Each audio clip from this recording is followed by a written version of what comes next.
Okay, good evening, adults. We have had some really fantastic discussions on exercise, and I'm happy to take any more questions and talk about exercise, but I really want to move on to stretches and pain. And one of the issues is that we can talk about stretches.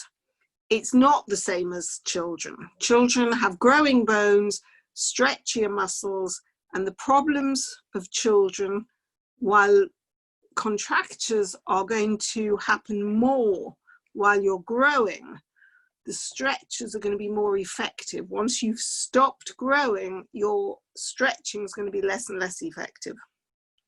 So the question we have to ask is, why stretch as an adult? You've stopped growing, your contractures are not going to really get a lot better unless you're prepared to have surgery or do quite a lot of splinting or use something called CCDs, which are contracture control devices, which you can alter. And ultimately, you have to think very carefully about what you want to achieve from stretching, because stretching is not, we'll do it today and we'll miss tomorrow and we might do it the day after. Stretching is about trying to maintain muscle length. And if you're spending 1 hour a day, every day, stretching, that's a lot. Or using a splint to maintain range, you can use a lot more. Positioning, you can spend a lot of time in a particular position, you may still be standing. But actual stretching, stretch for 20 minutes a day when you're in the opposite position for 23 hours and 40 minutes is going to at least move your joints through full range, but it's not going to improve range on its own.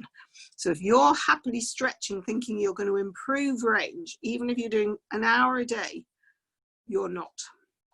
It's more than just stretching. Now, many of you will then think, well, why am I bother doing it?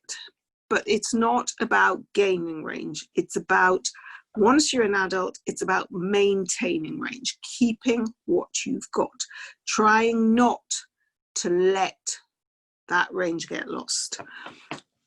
And what we have to think of is two things. In the natural course of the body, your muscles age, and when they age, yes, there are amazing marathon runners in their 70s and 80s. Yes, there are incredible sports people, but they've always been incredible sports people. They are people who, it's rare to start at 60 years old. I had a friend who did her first marathon 3 days before her 67th birthday, but she'd always been a mad cyclist and cycled around the world. So she was still very, very sporty. And you're not suddenly going to change things later in life, and your muscles will deteriorate. And on top of having muscles that are not very good in the first place, any aging will obviously have a greater and greater effect. So if your muscles become less effective, and it's already pretty ineffective, things will change as you get older. And so what we're trying to do is maintain range. And then the question is why, and why bother, and if I'm not going to gain very much. But the whole issue is these treatments. If you want to make the most of these treatments, you have to have the range to move. Now, there are people who will say it's improved their voice, it's improved their swallow, it's improved being able to shout, if that's really what you want to be able to do. It's given them more energy, and those by themselves are very positive things. But if you want it to actually assist with function, then you're going to have the range and the muscles to do it. So this is why we encourage you to keep stretching, keep range of movement, keep using splints if you've got them, stand if you have the facility, use positioning, use CCDs to help you maintain range. It's not about gaining range. You really want to gain range, we're talking surgery. And the big issue with surgery, and this goes for children as well, say your feet were pointing down and twisting in. If they're just pointing down, it may not be a problem. You can still stand on your toes. You can still probably get shoes on without too much difficulty. And if you can't, you can always go to New Look and get the best pair of high heels. Boys, you may not want to do the same thing, but actually straight, pointy down feet, you can just about get some shoes on. But if your feet are really twisted, it's much, much harder to get shoes on. So you can have surgery. There's two levels of surgery. There's soft tissue release, which is muscles, tendons, ligaments, all that sort of thing can all be chopped and moved and lengthened without actually affecting the bones. But if you do that, things will go back to where they were within a year, 18 months. So the only way you are going to get real change is bony surgery, and that's fine around your feet and ankles, but it doesn't really work at the knees and it doesn't work at the hips. So there are limits to what surgery can do. If you want to have nice feet, if you want to be able to get shoes on, if you've got uncomfortable feet, yes, you can have surgery. But hamstring lengthening is painful, and you have to think hamstring is a really important muscle in SMA. It's a stabilizing muscle. It keeps your pelvis stable in the absence of other muscles that are working around your pelvis. So if you have your hamstrings released, you're going to have to be splinted with your legs straight for at least half the day. It's uncomfortable. There is a lot as an adult that's tight once you've got tight hamstrings. So unless you are really suffering for whatever reason from tight hamstrings, you wouldn't do it. And the only other muscle you may consider having released would be your hip flexors or adductors. Now, again, we don't recommend it a lot. Your hip flexors are right in the front here. You could feel them. And your hip adductors, as anybody who is interested in football will know, are more central. They're right in your groin as opposed to across your hips. These are your hip flexors. Get tight when you have hip flexion contractures, cause the arch in your back by pulling your pelvis forwards so that your back ends up arched. These hip flexors, and they can be released, and hip adductors. Why would we release them? Well, firstly, because you've asked. If you've asked to have them released, then you need a reason. If your hip adductors are tight, which is very, very rare in SMA, because most people's legs fall outwards, very rare do they fall inwards. It can cause problems with hygiene, with women, with getting pregnant, with getting a woman pregnant. There's all sorts of reasons why you may want releases. But you have to think that any soft tissue release can all form up again and can go back to where you started. So again, once you've had surgery, you can't fix a hip or a knee like you would an ankle. So once you've had surgery, it's a lot of stretching, a lot of positioning, a lot of standing, and you have to work at it. Or again, it will be back where it started, 6 to 12 months for hips, maybe a year for knees. So we keep stretching. It's hard when you either don't have somebody to help you, you're never seeing a physio, you've got pain, you feel that there's no movement there, there's no stretch, there's no movement in either direction, so it doesn't help to try and relax your muscles.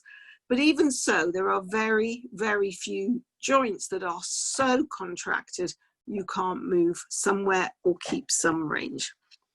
Very rarely, and we'll start at the bottom and work up, very rarely your feet are so pointed down, they don't move anywhere, they don't move further down, and they don't come up. And that's, again, rare.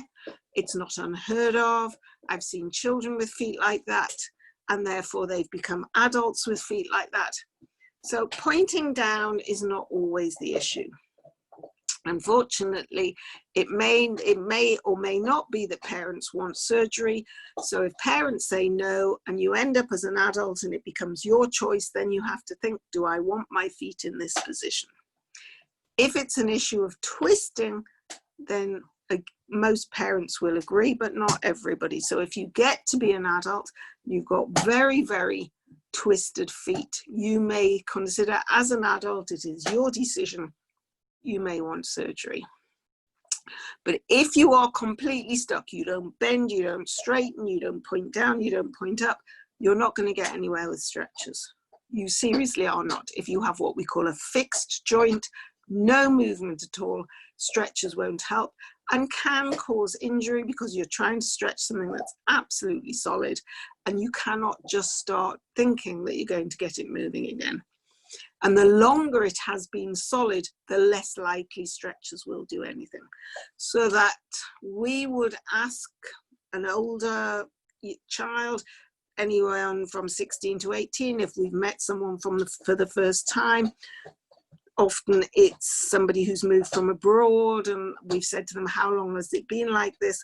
If they have said more than a couple of years, then there's no point in saying we can serially cast, we can stretch, we can do whatever. Fixed joint is a fixed joint. So we can't stretch fixed joints. We don't stretch painful joints. It is really, really important that there is not an issue of no pain, no gain. We don't work like that. Pain means something is wrong. If a child says it hurts, it hurts. If an adult says it hurts, it hurts.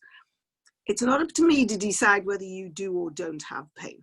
It's up to me to either try and reduce the pain or to do a movement that will avoid pain.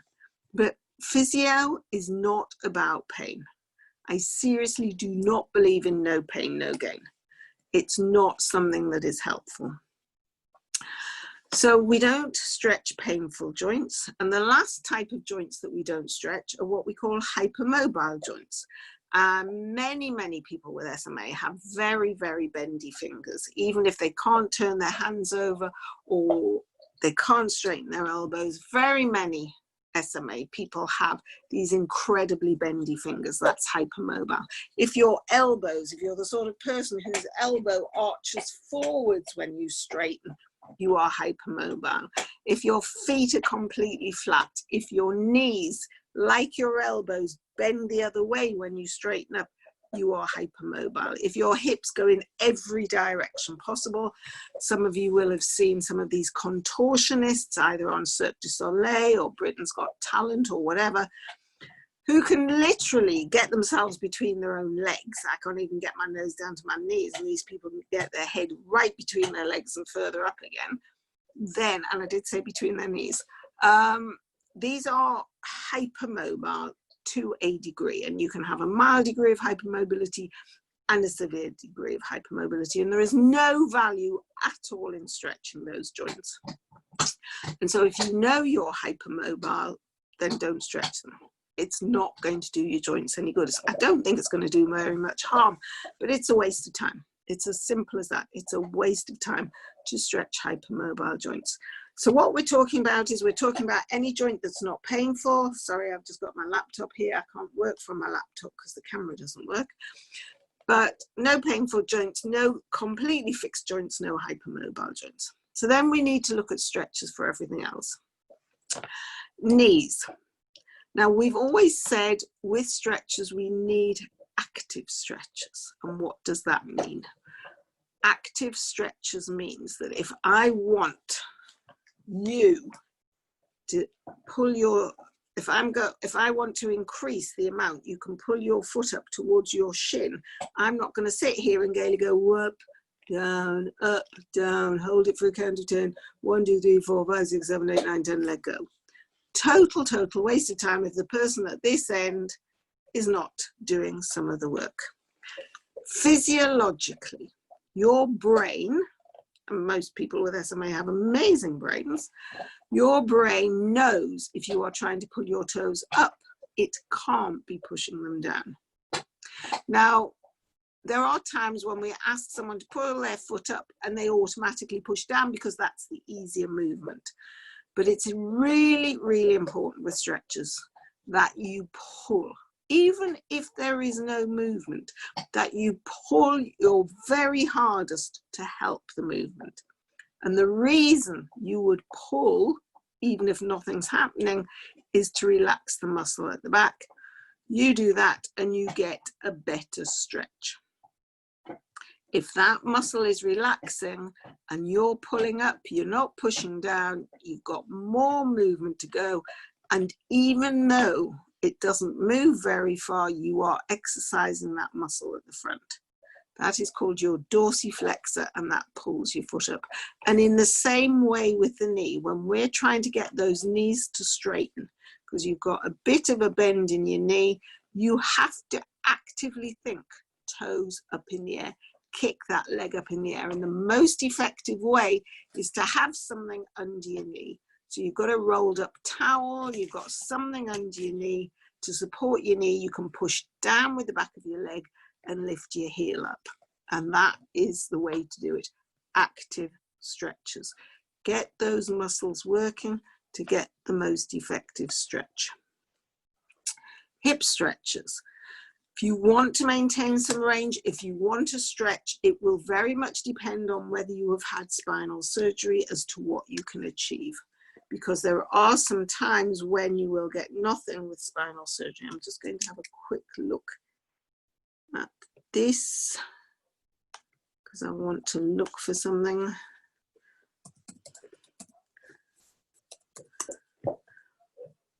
Okie doke, we'll have a look at that in a minute. Okay, hip stretches we tend to suggest in lying. Now what we find with hips, sorry, I've got a dog in here with me. Get off, dog. What we find with hips is when you lie down flat like this, what you end up with is a big arch in your back here. And the reason that happens is because of the tightness in these muscles. Now, if you've had spinal surgery, that arch is flattened out and your legs stick up in the air. And this is something that people forget to tell you when you have spinal surgery, that once your back is flattened here, if they have gone all the way down into your pelvis, once they have fixed into your pelvis, if you had tight hips, your hips, when you're lying flat, will be sticking up in the air. And that's a strain on your hips. So it becomes quite uncomfortable to lie there after spinal surgery with your legs dangling up in the air because they've flattened your spine, and then your legs fall out the side and everything seems to go wrong. But prior to spinal surgery, or if you have had spinal surgery that does not go into your pelvis, but you need to be careful so that you don't overstrain at the bottom of your spine, then the best way to stretch your hips is one leg up and the opposite leg down. So if I bring this leg up to flatten the spine, you can see there's a very cooperative dolly. She does exactly that. And then we can stretch this leg down. And again, we ask the person to help. We tend to do that over the edge of the bed, but it wouldn't be impossible if your wheelchair reclines to do it in your wheelchair. It's not a comfortable stretch. A lot of people don't like it. If your hips are dislocated, it may be uncomfortable, but having dislocated hips is not a reason not to do it. And in fact, you are not going to make the dislocated hips worse as long as there is no pain. You will not. The muscles, the fact that the hip joint is not formed, that the ball and socket are not even, the ball of the head of the femur, the top of the leg, is not even in the socket. The sockets, instead of being a nice closed ball like this, is probably a bit round. The hip could be up here, it could be out here, forwards or backwards. It's not in the joint, but the muscles around it can still get tight. So you can still be stretched. There is nothing to stop you being stretched with a dislocating or subluxed hip.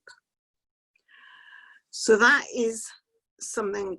The only thing that should stop you, well, the two things that should stop you or would stop you would be spinal surgery, as I say, so there's no movement. It's very hard to actually stretch because it puts a big strain on that part of the spine. And the other reason is because it's painful for whatever reason. Now, we know a lot of people get pain after hip surgery, and that's something that we have to talk about later, because that is one of the things that a lot of people complain about is hip pain. No, I don't seem to have got my pain talk in there. No. Okie doke. Let's have a look. What have we got? No. Right, we'll find something else in a minute. The spine, once you are an adult, once your spine is fixed, you may have rotated ribs, you may have scoliosis, you may have a fixed scoliosis, you may be unfixed because you weren't that bad, but actually getting stretch in your spine when you are older is much more difficult. And probably the only place you will manage to do that is on a bed or a plinth. You will not manage to stretch your spine sitting in a wheelchair or sitting in a chair. So if you want a spine stretch and there's somebody there to help you, better to have a spine stretch when you're lying on your bed in the morning or when you go to bed in the evening. And one of the better stretches for your spine is rotation. And the easiest way to do that is turn your top half and leave your bottom half behind. The other way, turn your top half, leave your bottom half behind, so you're getting a stretch across from shoulder to hip. And then you can do it the other way. Get them to take one leg over, so you're stretching at the bottom end, one leg over, so your leg's coming this way, and this is the opposite. This is hip to shoulder instead of shoulder to hip. It is a different part of the spine. Shoulder to hip, obviously, is your thoracic spine, and hip to shoulder is your lumbar spine. So those are the stretches, those rotational stretches, diagonal stretches, are probably the best ones you're going to achieve. Sideways is a lot harder, although you can do stretching sideways down the side of your wheelchair. There's nothing to stop you stretching straight down towards the floor sideways if you can do it. And then you can do your own rotation, looking round. Now, when you look round, it's no good just sticking your head round and leaving your body there. If you're going to do rotation, either look in a mirror or get somebody doing it with you, and you're actually rotating, keeping your head in line with your body and stretching into rotation that way. Side bend, again, it's no good just stretching your arm or stretching your head. You want to side bend your whole body over and your whole body over. And it's interesting if you do Pilates, and some of you might, it's not impossible, that if I'm stretching to my right, which is this side, which looks like it's my left, but it's my right, the theory is I'm not stretching the muscles on my right. I'm not working here. I am stretching the muscles on my left. So I'm stretching this way to get down to the right side. So if you are sitting in your wheelchair watching it, think about it. You're not just pulling your right arm down. You are actively trying to stretch the opposite side of your body. So you're stretching through here does actually give you a more comfortable stretch than just reaching to the other side. So if you're stretching to the left, you're trying to elongate the right side of your body. And it's a much more comfortable stretch than thinking I must reach down this way. So I'm not thinking right hand to the floor, I'm thinking left side of my body stretching here. And that's quite important because it's also about pulling you back, so that if you've gone over this way to stretch here, not stretch here, stretch here, then this is where you should be trying to pull yourself back. And again, if you're going to the left, I'm stretching this side, I'm stretching my right, so I'm stretching here. Shush you, sorry. Shh. I'm trying to stretch. Okay, now another really, really nice stretch is neck. And one of the stretches I really like best is these muscles here. It's a really, really comfortable stretch. It's getting this muscle at the back. It's not this one at the front. It's this big triangular one. Now you can't see much of that muscle on me, and so you shouldn't. But with a lot of you, this is where you end up, and you can see suddenly it appears over my shoulder. You shouldn't see it, but there, here it is. It's working, it's overworking, it's overstressed, it supports my head, when I'm tired. Some of you are to one side because you prop. And this muscle, trapezius, which is a big trapezoid, that's the shape, it's a bit diamond shaped. It goes from the top of your neck out to your shoulders and back down towards your spine. That muscle does a lot of the work supporting your head and gets very stiff, really works hard. And the best stretch is to really push down from the shoulder blades downwards. You're not stretching the neck, You're not pulling the neck up, you're pushing the shoulders down. So what you need to do, if your bed has no end, which is unlikely, this is how we do it at work, but you can't do this because you'll have an end to your bed. So the best place to do this is reclined in your wheelchair. Head must be supported. So you really need a headrest, and then you get somebody to push. And what they're doing is they're pushing with a reasonable amount of force across here. So it's down. And obviously I can't turn my hands around because it should be coming over this way because the person will be behind you. And they're using a reasonable amount of force, both at the same time, not stretching your neck. It's shoulders, shoulder girdle, from your clavicles, from the back of your shoulder blades down, trying to push your shoulder blades down towards your bottom. And that really is a lovely stretch. Now you've got to relax with it. You've got to have your head supported. But as I say, if you've got tilt or recline in your wheelchair, to get somebody pushing down and holding that push for a good couple of minutes, you trying to get your shoulder blades down with them, is a lovely, lovely stretch. It's great for headaches, it's great for tension, it's great for that neck. Marnie, do we have any questions yet? Yeah, I've lost you. Okay. Sorry, I've muted myself, I forgot. So someone's asked, my daughter's standing frame really hurts her back. She has lordosis. Will I do more harm if it hurts? She then added, saying, I'm not sure what make it is, but she has splints and gaiters with it.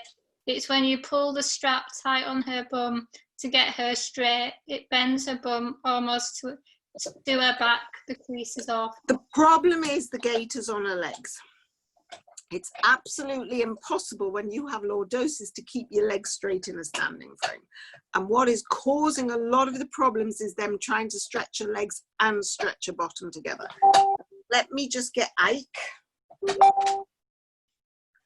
who has been resting. As you can see, has got his iPad on. So I'll just take his iPad off because he was in bed when I last saw him.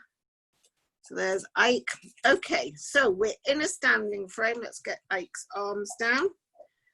Now we know that you have this overarched bottom because of the tightness of your hips at the front.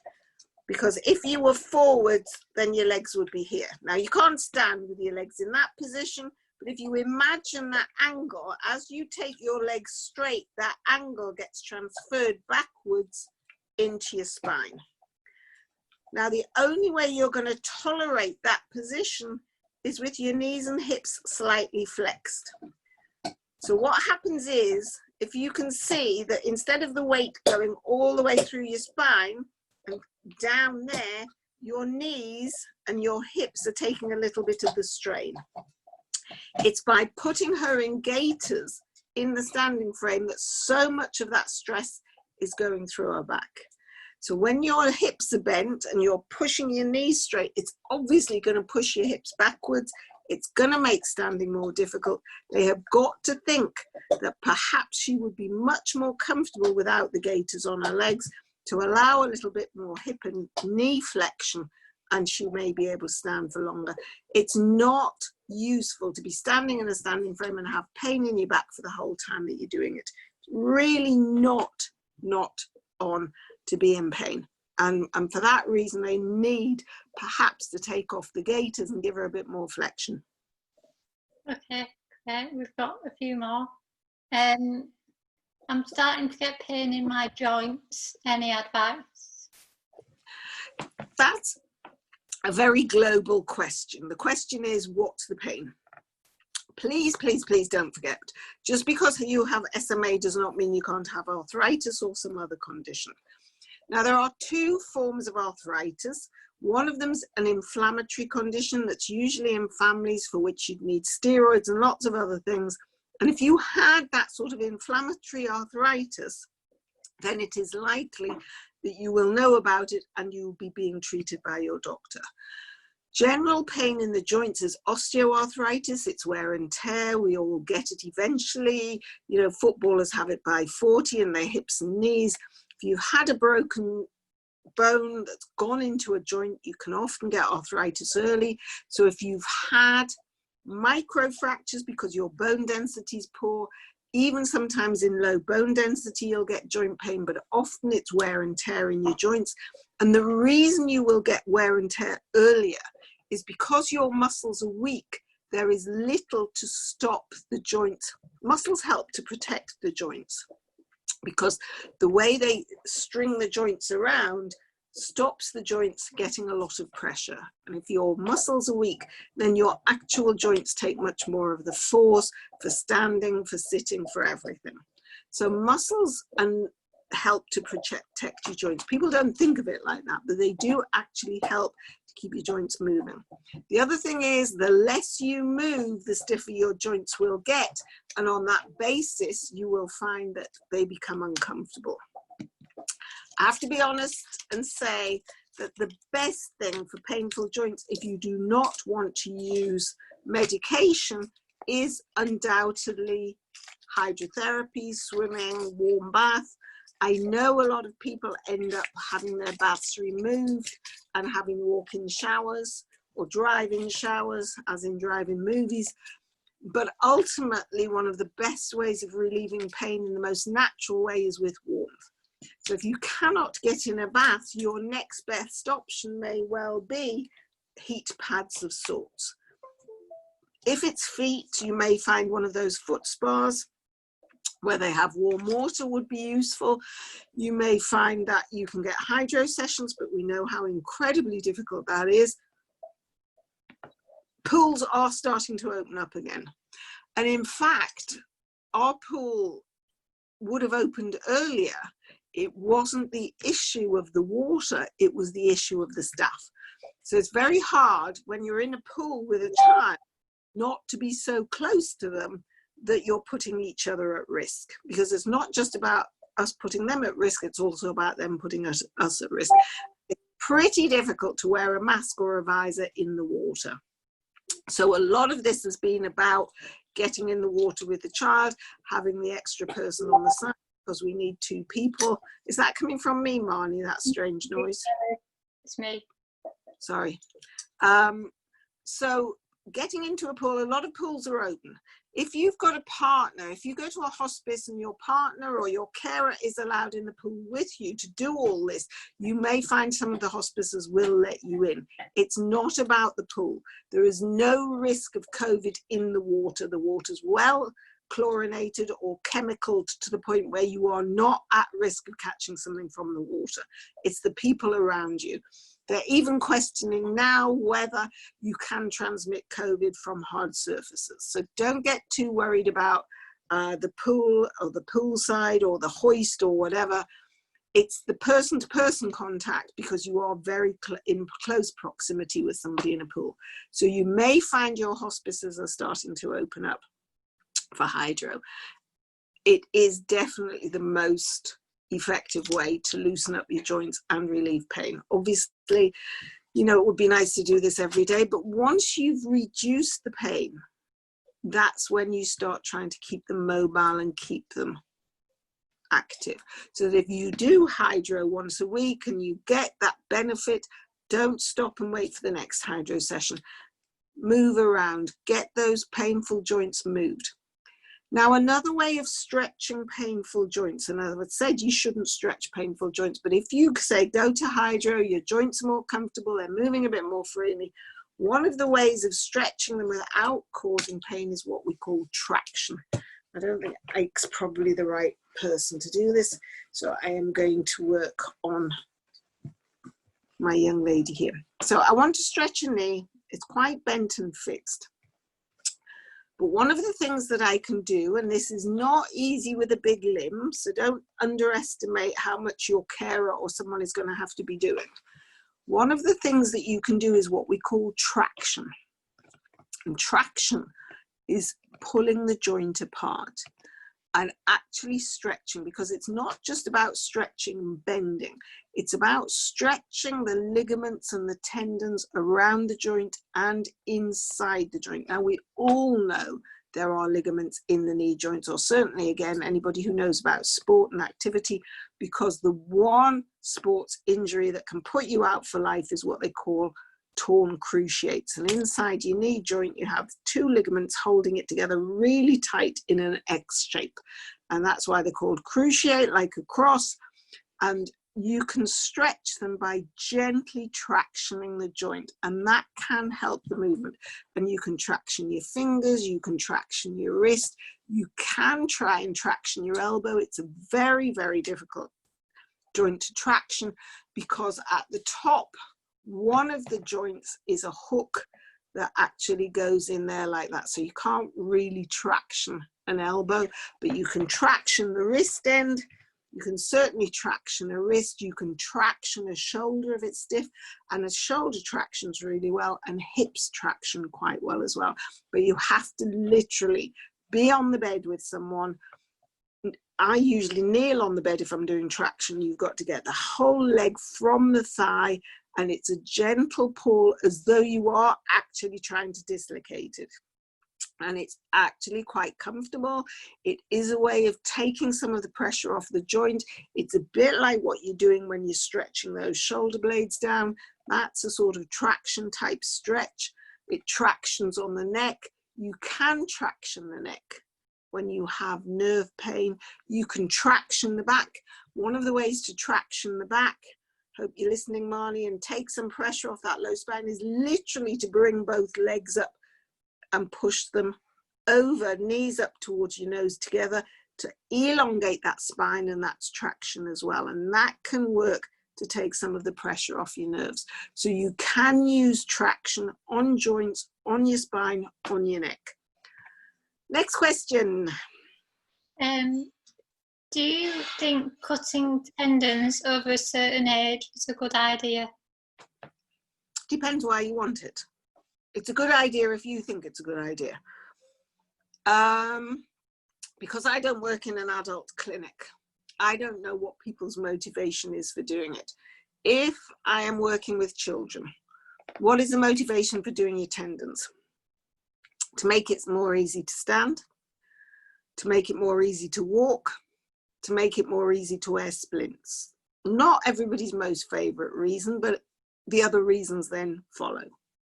But if you're going to do it, then you've got to wear splints so it's easier to wear them.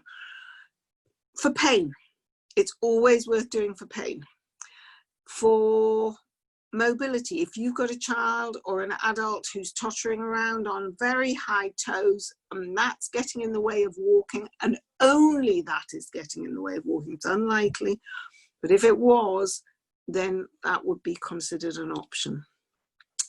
But you have to want to know, firstly, how long is it going to last?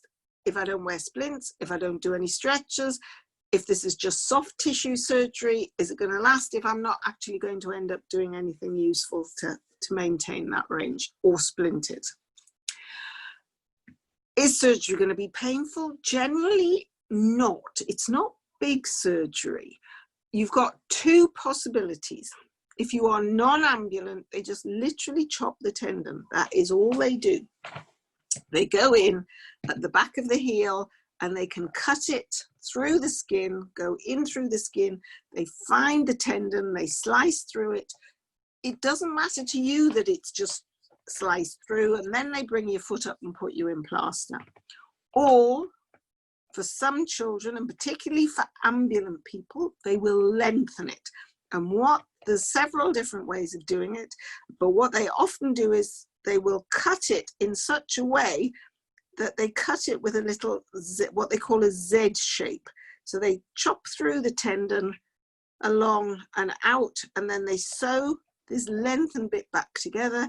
There's other ways of doing it. You can make lots of little cuts and stretch it that way. For those of you who sew, you will know that's a way of stretching things. But that takes sewing, and that takes longer immobilization, and you are less likely to be able to stand for a little while because obviously they don't want that all to tear. So the question is not really about whether surgery is useful. The question is, what do you want from it? Okay. Is there surgery for tight arms? Not really, no. Hand surgeons can do some hand work. but one of the problems again is, will it give you improved function? It's quite complex once you get past hands. Elbows, it wouldn't be impossible. It's not usual. I can only assume it's not usual because it's not thought to last. You will not get surgery that can turn your hand over. There is no way. That will be so complex. And by the time you'd finished chopping, you'd probably find that you gained absolutely no benefit. If your fingers are very, very tight, you can have the tendons released. But then the question is, will you actually be functional if your hands are all floppy after that? Because will you have any power? Again, you will need splinting. A lot of people don't like hand splints. They say they get in the way, even if you only have to wear them at night in bed. So you have to think. I would say that, in 30-something years, I don't think I've ever met an SMA who's had upper limb surgery. Okay. Do adult gaiters and CAFOs exist to help? Yes, yes, undoubtedly. I know several people in CAFOs, and in fact, we often transition people in CAFOs.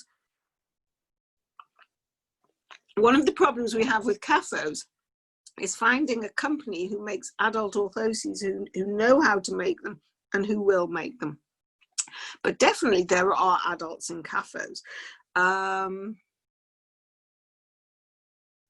We had a young man of 16 who left us in CAFOs, wore them twice a week, loved standing, absolutely loved standing.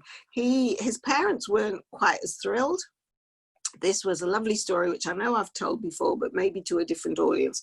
So this young man was 16 when he left, it was then Hammersmith, and he used to put his own CAFOs on twice a day. He was a non-ambulant type 3. He loved getting up and standing, and he loved walking. And he also, because he was quite strong, he was very unusual. Because he was strong in the upper limbs and yet lost the ability to walk, he could bounce himself up the stairs. He actually managed to get himself up the stairs in the CAFOs. Not something we'd taught him, not something his parents were very thrilled about, particularly his mother. So I said to his mother one day, what do you do when he goes upstairs in his CAFOs? To which she deadpan said to me, I turn the television up louder so I can't hear if he falls down the stairs. So I wasn't sure if she actually meant that, but when he left us, as I say, he was still doing it religiously twice a week because he enjoyed standing, he loved being upright, he liked the feeling it gave him. We have transitioned other SMAs in their CAFOs into adulthood, but as I say, the big problem we've always had is finding a company who will continue to make them. Now, if you live in the south, around London, and particularly south of London, and your GP or your local hospital will refer you to John Florence, you can have CAFOs made, but you will not get into CAFOs if you have severe contractures. You can't suddenly start wearing CAFOs. You have to be relatively contracture-free, hips, knees, and feet. Having spinal surgery does not stop you standing in CAFOs. That is not an issue. I have type 3s who've walked post-spinal surgery in and out of CAFOs. So you can have CAFOs, you can have gaiters. It's not madly useful. Let me show you if you want to see it, a gaiter. Sorry, I've just had to climb over a sleeping dog. The problem with gaiters is that the metal bars in gaiters are exactly that. They are metal bars. Gaiters really only work for straight or virtually straight legs. In SMA, there's only really 2 times that we use gaiters, apart from standing in standing frames, which, as I said earlier, probably wasn't useful for that child. Now, these are metal bars. They don't bend. That's the whole point of them. They're a little bit flexible, but they certainly wouldn't bend if you had a contracture.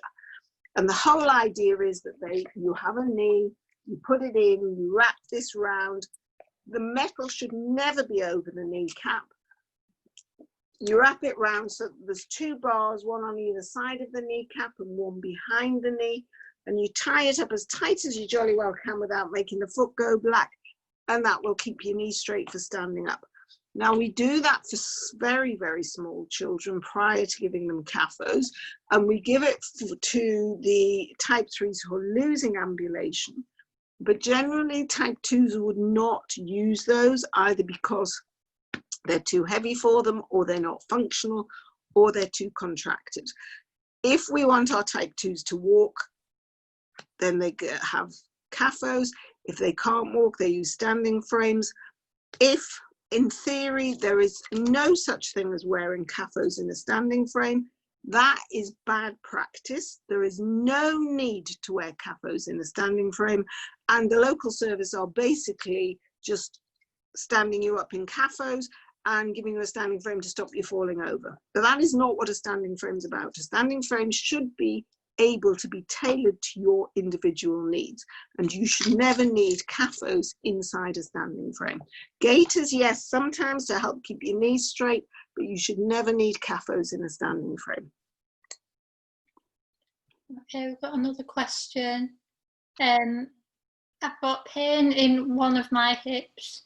Is there a cushion you could recommend? I think it will depend on when the pain is there. If it's there a lot when you're sitting, it's easy to get pressure relieving cushions, but the problem is you have to think of this not only as the pain in your hip, but your overall posture. Are you taking all your weight through that side? Has this been an issue only since spinal surgery? Is this an issue of a dislocated or subluxed hip that has actually got worse? And so you possibly, the first thing you need to do is try and find out what the cause of the pain is, because just to use the cushion on its own may or may not help, but there are several pressure relieving cushions. There's one that has something called tea bags in. There are J cushions. Now J cushions are the bane of my life for the simple reason that it would appear that nobody is using them very well these days. I had a big issue with J cushions and said they were rubbish, they were awful, they didn't do the job. So Jay invited me down to one of their teaching sessions many years ago and basically said, the problem with J cushions is not the J cushions, it's the people who supply them, and the fact that you should, if you are sitting on a J cushion, listen to this, you should have it reviewed every single year. Somebody, an OT or your wheelchair services should be looking at it every year to check your posture hasn't changed, your seating knees haven't changed, and the gel pads haven't burst or gone hard or whatever. I have had people in bottomed out wheelchairs. I have had people seats.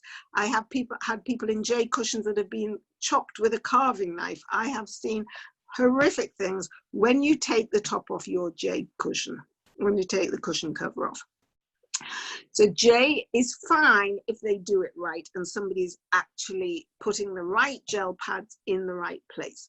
There are Roho cushions, some people like them, some people don't. And the Roho are the black rubber spiky cushions.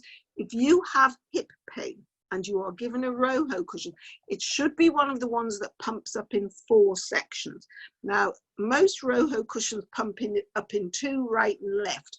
But if you've got a lot of hip pain, you can get one that pumps up in 4 sections to give you that flexibility of making sure your weight bearing is improved. So if you are having hip pain and somebody suggests a Roho, please do make sure they are offering you one that pumps up in 4 sections and not just in 2. Now that's quite important. There are molded seating systems, a bit of a palaver because you have to go and have the mold done and then you have to have the seat done. But there are molds, there's different ways of doing molds, there's foam carve, there's when they take the bean bags and they suck all the air out and get a picture of your shape and then build it around that. So there are different ways of doing seating. It's very much up to your OT and your wheelchair service. It may just be your OT in the first instance, but if it's not your OT, your local OT, and that's a health service OT, if they don't do anything, you will have to go back to your wheelchair services. The biggest problem we have is that wheelchair services, firstly, are not doing very much at all at the moment for COVID, and secondly, are not always madly hot at giving you what you need, more of what they've got in stock than what you actually need. And that's one of the big problems we have with wheelchair services. You ring them up, you ask for something. We don't do that. They don't treat you as individuals. They treat you as what fits you what from what we've got in stock or on the shelf. But we are having big problems with COVID at the moment because nobody's really being seen. Wheelchairs aren't being supplied. One of the positives is they can't say they've run out of budget, because they would have got to March the 31st and got a new budget. So at least we've got over that blip. But wheelchair services, certainly I've always found to be relatively difficult. If you've got a good wheelchair service, great. It may be that they're the people you have to go to first if you don't have an OT. Okay, great. Someone else has asked, do you know if all hospitals will offer soft casts for adults? There's no reason why they shouldn't, because it's the easiest thing in the world to do. The question is, do they know how to do it? Now, there is a lady in Newcastle, Anna Mayhew, who's a physio, who some of you will know because Newcastle have an adult and children's service in the same unit. And Anna, along with several charities and some of the education companies, some of the universities, have got a website called OpenTact. Now, that is not available to everybody. That is for anybody with an NHS email address. So you have to work for the health service in some capacity to get onto OpenTact. But Anna came to us in London and videoed us making soft casts, and was supposed to be putting it onto OpenTact so that it was available for everybody. Whether that is done yet, I don't know, because I'm not very good at going onto OpenTact to check. But I can find that out and see whether it's on OpenTact. I know I'd also done some work on taping with her, and that wasn't on OpenTact. But I can certainly, if anybody has a physio who wants to know how to soft cast, put them on to me. I am very happy to share soft casting with them. Okay. We've got another one saying, how can we start advocating proactively with treatment? Sorry, I'm going to have to reword this a bit. With treatments coming available, how can we start advocating to get suitable equipment for adults? We have talked about this before, because I know it's something that people have said that, you know, how do we persuade physios and GPs and OTs to understand that you need the input to go with the treatments? Ultimately, what we need to do as professionals is make sure that the information is out there, make sure that we can give people the information that they require. It's very difficult. If you go to your GP and ask for something, you know, your GP hasn't only got patients with SMA, you're probably the only one, but he'll have a lot of people with strokes and heart conditions and skin conditions and aging conditions and dementia and 5,000 other things. It's very, very hard to persuade someone. We have got to make the information available. We've got to make the information available for people with SMA, and but the drug companies have got to cough up with this as well, because if they're giving out these drugs, then they should be also helping us to make sure that the information is out there about the positive benefits of activity, exercise, and the correct equipment. And this is particularly true of SMA1, because the more and more adults who are going to, or the more and more people who are going to achieve adulthood with SMA1, whose needs are even greater than the vast majority of people with SMA at the moment, you know, this is going to make ultimately, not now, ultimately quite a big cohort. In the long-term future, with antenatal screening, it is hoped that the number of SMA1s who can be treated pre-symptomatically will increase, because this is where the best results are seen with all the treatments, the pre-symptomatic newborns. And therefore, actually, we will see less and less. But you've got to see that in two waves. We are, in the next 15 to 20 years, going to get an enormous increase in adults with SMA1. And then over the next 20 years, that will all even out and even flatten out. But I think the health service has no idea of what to expect with this increasing caseload of people with SMA who are surviving longer, who have additional needs, and for whom these treatments have major benefit. But what's going to happen when, you know, at 18, or adults who are getting Spinraza or Risdiplam or anything else, who get no help whatsoever? So we have to educate people. Having said that, we know Boris says he's going to radically change the health service. We don't know how. We don't know how primary care is going to be affected, because the vast majority of difficulty with the health service is primary care. You know, community physios for children are primary care. They're not us at the specialist centres. We are quite protected at the specialist centres.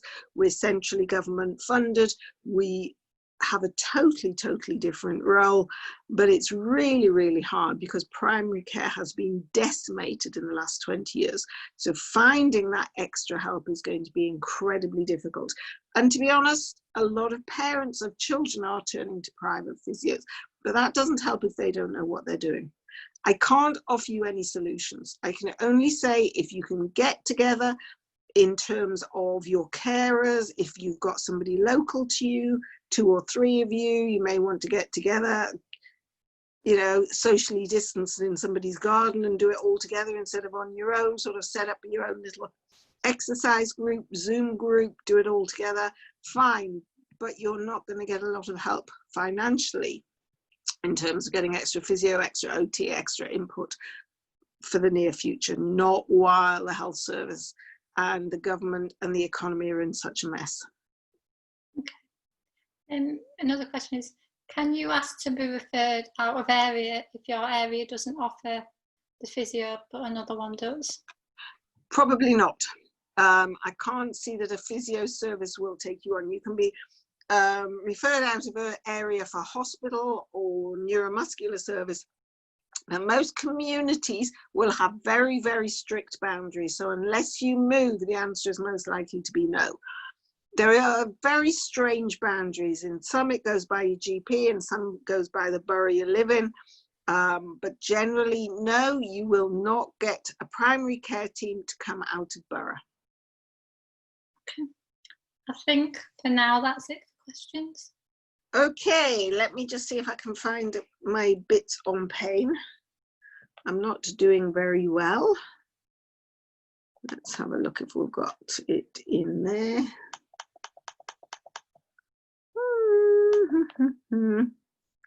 Not doing very well here. No, I'm not finding that at all. Where's me stuff on pain? Let's try this one. And the reason I want to do a little bit of work on pain is because I think pain is probably the most, here we go. I think pain is probably one of the most negative, debilitating, depressing things you can have. And you can work through it, but ultimately it's tiring. As I say, it's depressing. It makes you not want to get out of bed. And there are a lot of causes of pain. There are a lot of things you can do. There's a lot of things that don't work. And if you get into a pain cycle, then you need help. So there are 3 main types of pain. There are mechanical pain, which we all know. The broken leg, the sprained ankle, the hip pain, the knee pain, the twisted joint, the micro fractures. All this is mechanical pain. There is a mechanical reason behind it. Then there is neurogenic pain. That is nerve pain. That is an irritation of the nerves, and that for which you will need drugs specific to neurogenic pain. But some of them are quite powerful and have some pretty yucky side effects. It's not frequent, thankfully, in SMA to get neurogenic pain. You may think it's neurogenic, but it's not. Sciatica is not a neurogenic pain. It is a mechanical pain. It's something pressing on the nerve rather than a nerve problem itself. And the third sort of pain is chronic pain. And that is the sort of pain that no matter who tells you that you do or don't have pain, to you, chronic pain and fatigue go hand in hand. It's a cycle that you can't break. The more you have pain, the less you want to do. The less you want to do, the harder things become, because you get fatigued easily, you run out of stamina, everything's a chore, you don't do it. So you get this sort of ever decreasing circle of this pain cycle. And if you are in the pain cycle, or if you have a partner or a dependent, or you are the carer of someone in the pain cycle, they need counseling, they need help, they may even need a pain service to get around this. Because once you have got yourself into this pain cycle, it becomes very, very hard to get past it. And there are people there to help you. And it's really important, if you truly believe that you have that sort of pain, that you need the proper help. Nobody can tell you you're not in pain. Nobody can tell you it's all psychological, because it doesn't matter whether it's psychological, anything is still a problem, and it still needs treating. And the bravest thing you can do is admit you have it, because there is nothing to be ashamed of having chronic pain and chronic fatigue. Just because it's not got a mechanical basis does not make it less painful. So it's really, really important that you get help for this, because it just blights your life and you cannot move on without help. It's one of those things that you really need help for, and the help is out there. So as I say, if you can admit you've got it, or if you know that your partner has it, or you are the carer of someone with it, even if it's a teenager, if you're a parent and you have a teenager with it, young people are very, very susceptible to this chronic pain. 16 to 25-year-olds, very, very susceptible to chronic pain. And there is no shame in admitting you've got it, but you need help to get over this.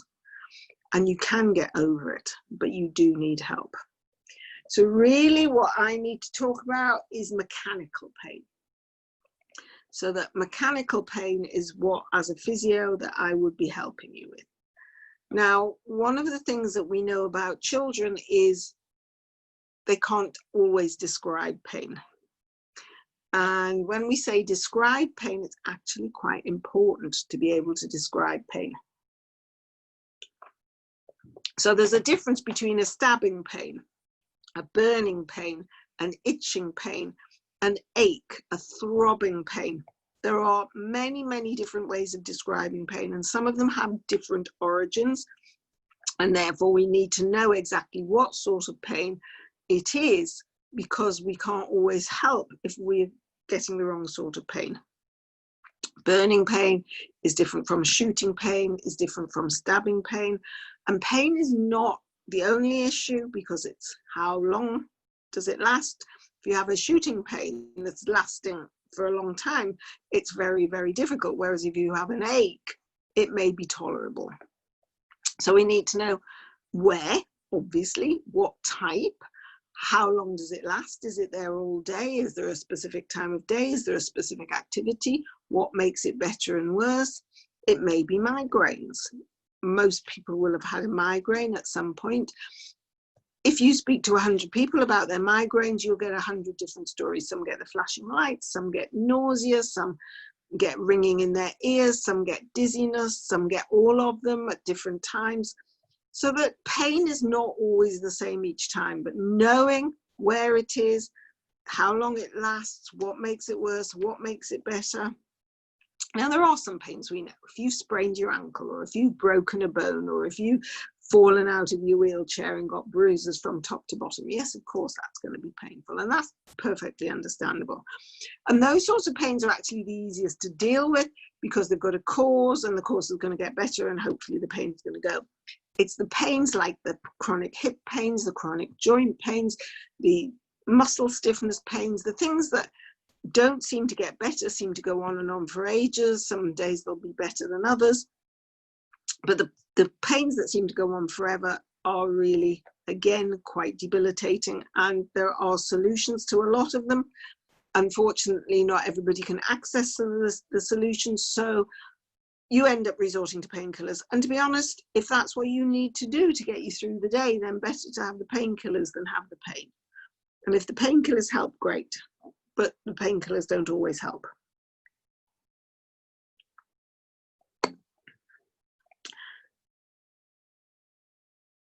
We need to think of measuring the pain. There are pain scales.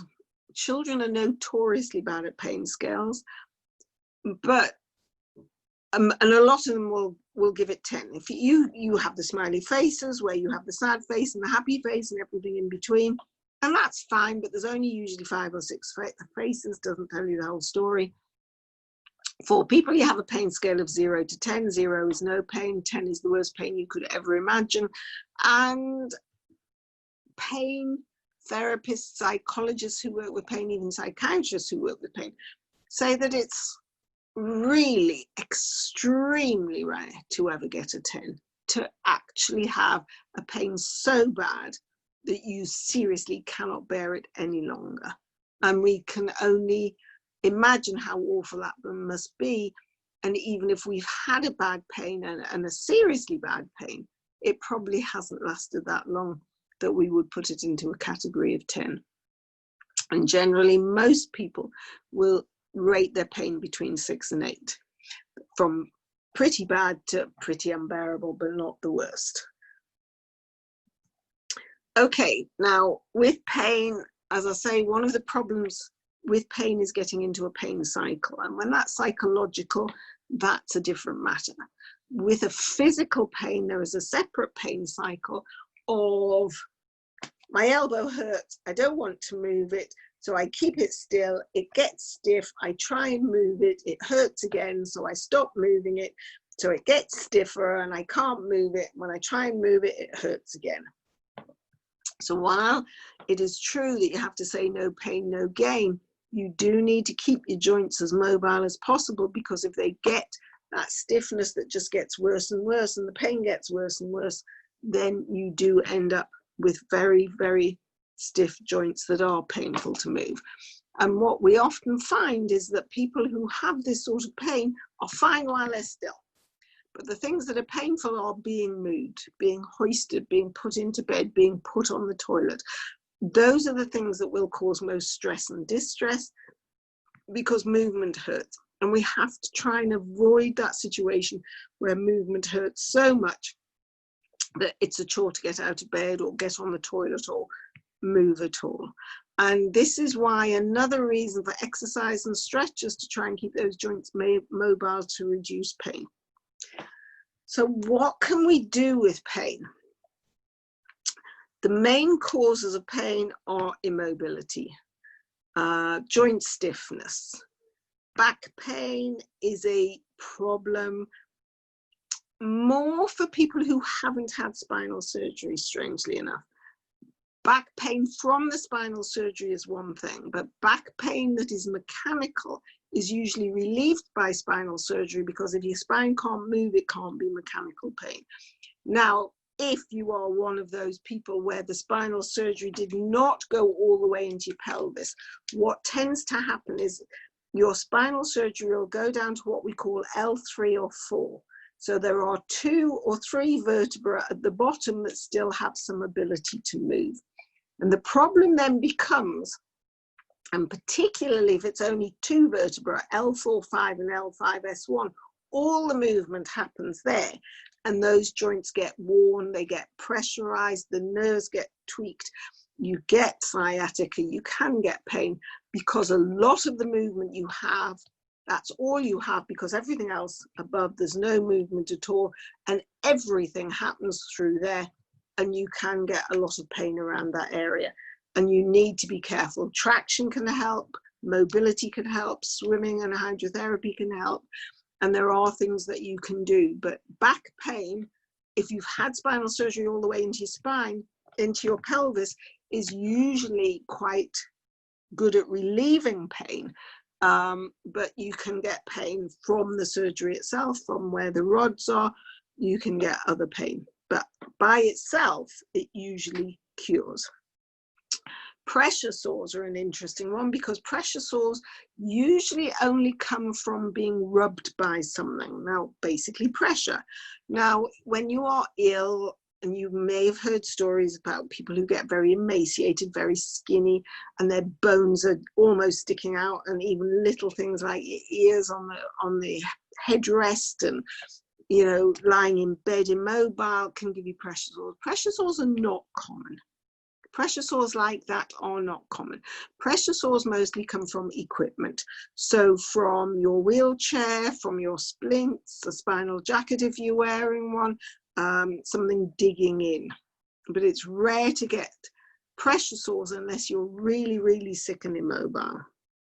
So pressure sores need to be managed, and the only way you can manage a pressure sore is simple: take the pressure off.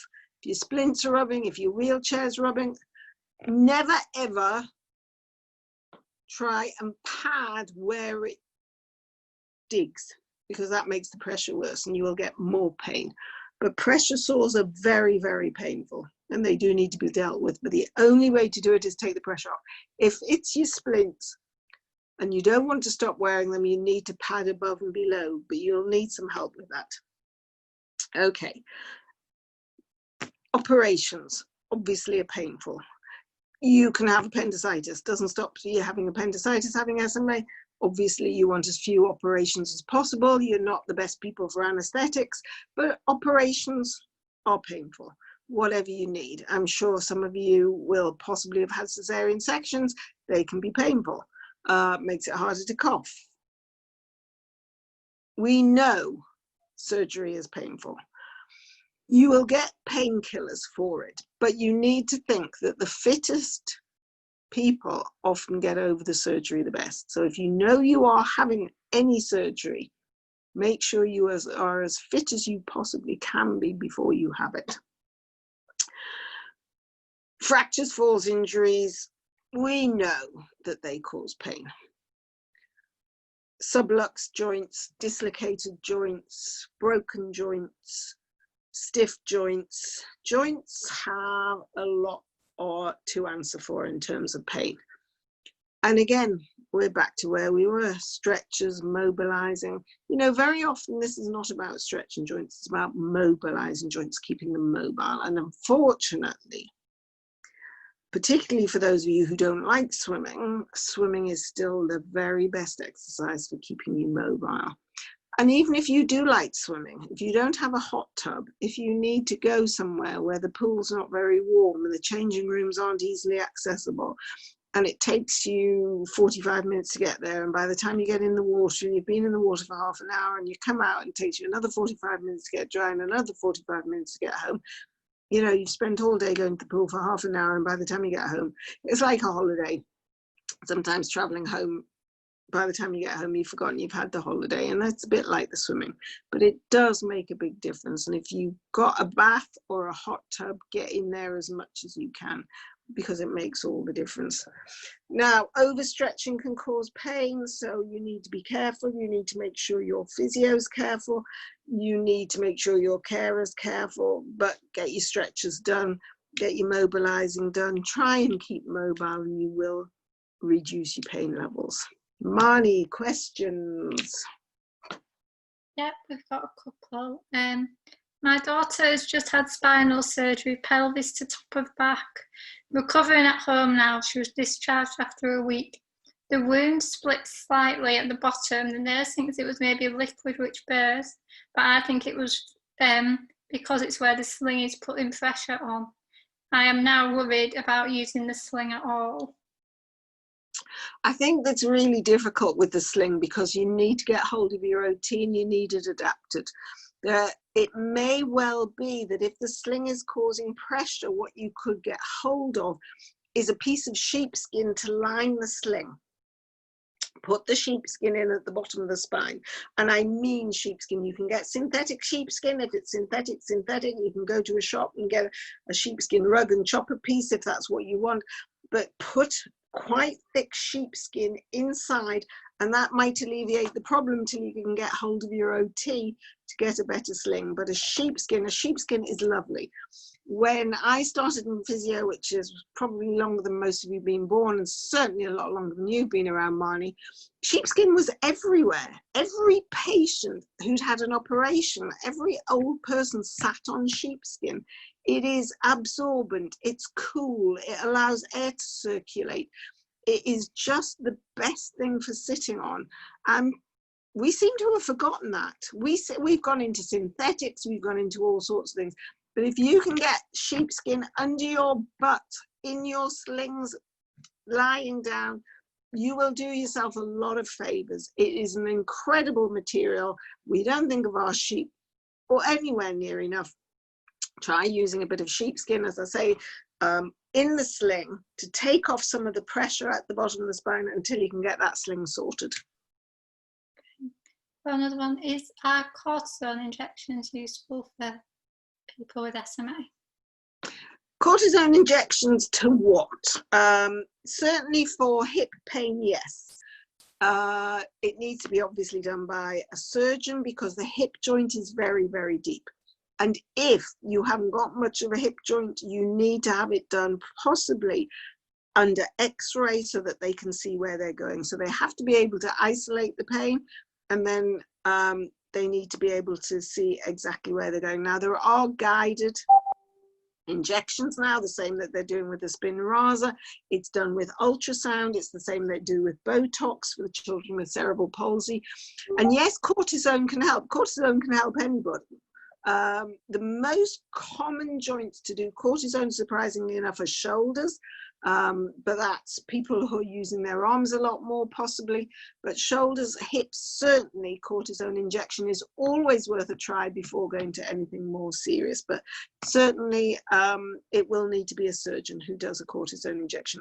I don't think GPs do them. It would have to be a very experienced GP who would want to put a cortisone injection into a hip, because as I say, it's much deeper than you expect. Okay. Got another one that says, I get tight muscle in my neck, which can lead into an almost migraine-like headache. What stretch could I do to help that? Well, that was the stretch we were talking about at the beginning, where you push down on the shoulders and stretch the neck. That in itself is a great stretch. You should have that every day. Everybody should have that every day, because we are all at computer screens far too much these days, and it's a lovely, lovely stretch. There's a stretch where you're stretching backwards. You can do this one yourself rather than down, and that's trying to get your shoulder blades to kiss at the back. And then the very last one is neck traction. Now, neck traction needs to be taught very carefully, because the shape of the neck is arched, and if you're pulling at the top of the neck, you need to have the neck in a different direction than if you're trying to get the bottom of the neck. So you need to have somebody teach you quite carefully how to do neck traction. But basically what you do is you get hold of the neck, you've got bones just under here. That's where you really want to hang on. The person's got to be quite relaxed, because if you're not, then you're just fighting with them and it's not comfortable. You take the weight of the head in both hands and you gently pull. Now, as I say, it's not just a case of pulling. You've got to know where in the neck the biggest issue is. Do you have the neck in flexion? Do you have the neck in extension? Or do you have the neck neutral when you're pulling? So you would need some help to learn how to do neck traction, but it's very, very comfortable. It is a very comfortable thing to have. And don't forget massage. Do not forget massage. There is nothing better for relieving stress and tension in muscles than massage. And a good massage, so get your partner, particularly as adults, or get someone to give you a really nice massage. I must admit, I do like massage, particularly for necks, for shoulders, for low back pain, for leg pains. We've got so highbrow and so technical, we go back and we forget those basic things like massage. You can get massages, you can get machines that'll massage for you, you can get vibrating things that'll massage for you. Don't forget a nice massage. Okay, I've got another one. Now, I'm not advocating it on the health service because they won't do it. Someone else asking that they're under a pain management team and they're looking at painkiller options. However, they're concerned about the side effects on respiratory in terms of their SMA. They have to liaise with your respiratory physicians over that. There are some medications that depress the respiratory system. Basically, they make you underbreathe. They don't depress you in terms of depression. It's what we call depressing the respiratory system. It's reducing breathing. Now that's fine if you're normal and have normal respiratory reserve, but if you have your respiratory system depressed and you have a low respiratory reserve, obviously there is a problem. But I would think any pain management team would be in touch with the respiratory physicians, and if they're not, they should be. That has to be a decision made with respiratory physicians. Okay. One more, and I think this has come from you saying about massage, are the foam rollers that you see a lot of sports people use any horrible things?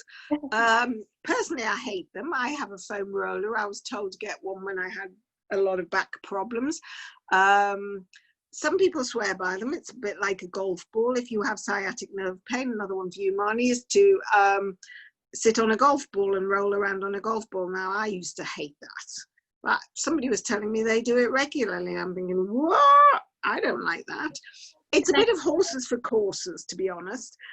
If you will put up sitting on the bony bit of your bum on a golf ball and rolling around on it, fine. I hated it.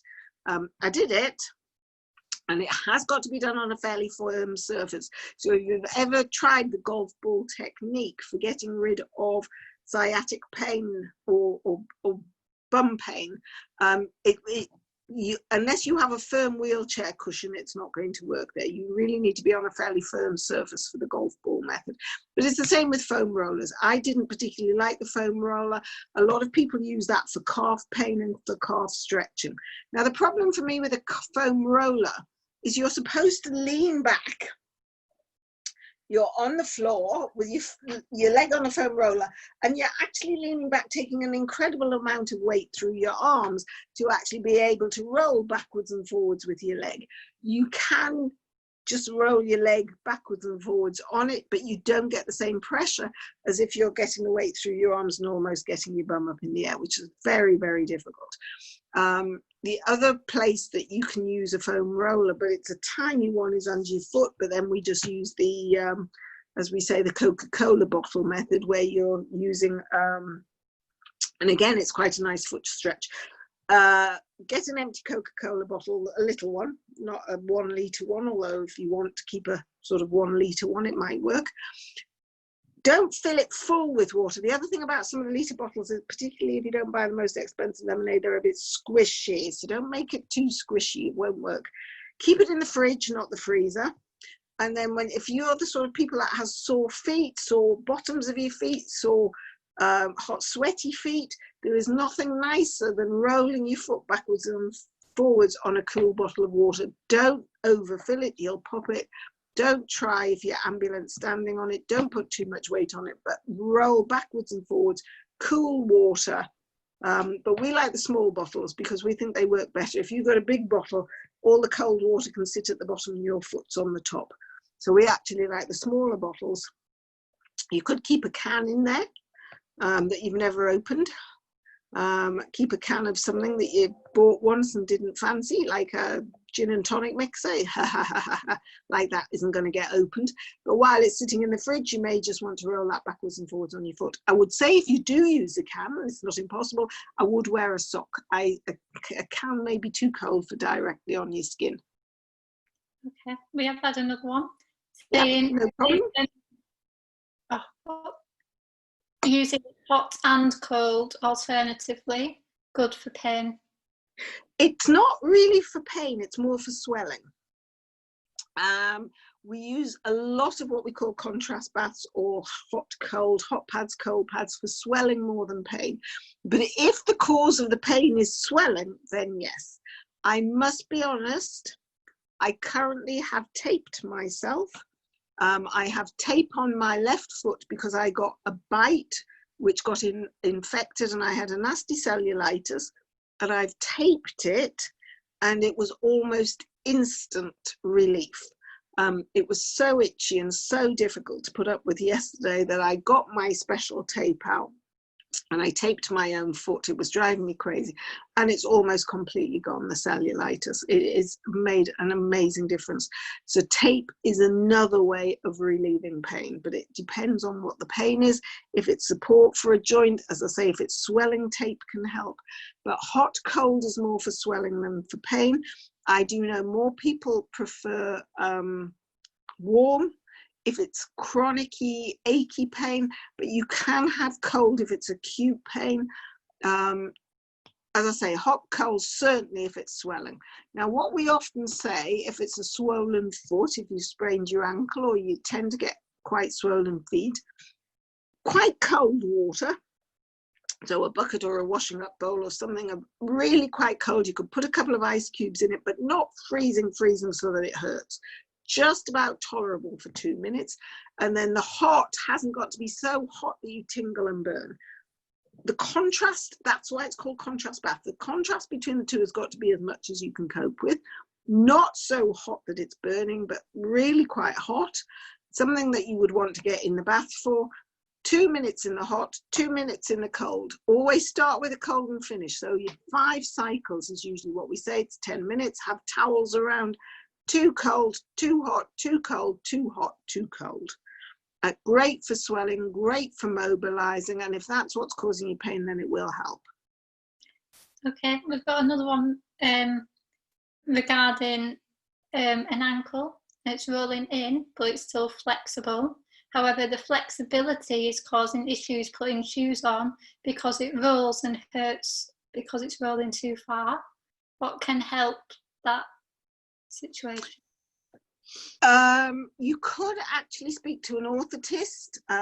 You could get referred to an orthotist. The problem that we have very much with adults is one size fits all. With orthotics, you go to the appliances at the hospital and they'll fit you up with something and that's what you'll get. But you possibly could get something like a heel cup that will stop your heel from rolling. Or you can have a SMAFO, which is, I haven't got one here. A SMAFO is a small ankle splint. It doesn't restrict your up-down movement. It just controls the in-out movement. And the other thing that we use quite a lot with the kids is something called Trilox. They're not cheap. They're about £80 each. You have to get right or left. So if you've got 2, it's 2. So it's not cheap. And they're like sports splints. They've got a neoprene center, so they're reasonably rigid. And the reason they're called Trilox is because they have 3 straps that hold your foot in a position. So if it's over flexibility, what we do use with the children are either SMAFOs, which you would have to have made by an orthotist, or the Trilox splints. Now we use one called Push Acqui. It's P-U-S-H as in push, and then it's Acqui, A-E-Q-U-I. We use this, the Trilox splints, but there are other makes. There's sports style wraparound splints that may do exactly the same job. Okay, we have had another question, but I'm going to say if you message the page, we'll direct you to the video because it's asking if you can explain how to use tape better. Marion did a webinar on taping a few weeks ago, so if you message the page, we'll direct you to that video. I'm quite happy if whoever it is watches the video and still has questions. That goes for any of you. If you watch the video on taping and you still have questions, direct any comments via Treat SMA. Okay, great. And I think that's it for... My goodness, that's gone quickly again. Yeah. Okay, I'm sorry, adults. We've had 3 sessions of adults. We will be coming back to adult stuff. We are doing equipment and seating in 2 weeks' time. So if you think that's going to be relevant to adults as well, please come and join us for that. Okay, well, thank you, Marion. Again, amazing. No problem. No problem. My absolute pleasure. Take care. See you later. See you. Thanks, Marnie. Bye.